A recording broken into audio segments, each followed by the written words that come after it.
we intuitively knew what we weren't doing right. All we needed to do is figure out how do we start changing, converting that over into something that was going to change the organization and how we did things.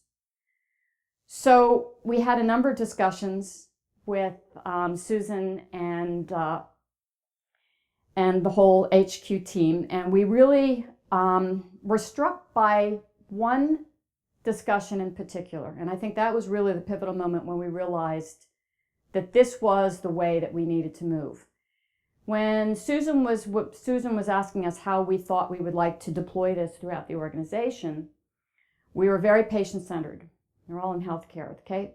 Patient is at the center of the universe. Every decision you make, everything you do is all centered around the patient.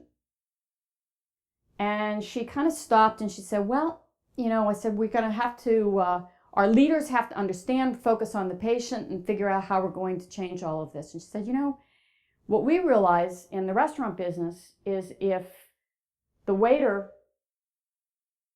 goes back and is confronted by a chef that's not really happy that day, and that chef turns around and yells at the waiter who has started a really beautiful meal for the visitors at that time, he's going to come out after he's been yelled at, made to feel unimportant, and all of a sudden, that chain is broken.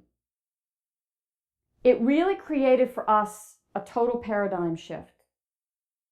And when we decided to embark on the HQ model, it was around employee engagement as our primary focus. All of a sudden, it was around if the employees do not feel respected, if they're not engaged, if they don't feel that they're part of the change process and we hear what they have to say and they're included in these change processes, we probably will never be able to get there because they'll never act right with our patients. They're never going to be able to feel comfortable enough to feel that this is theirs.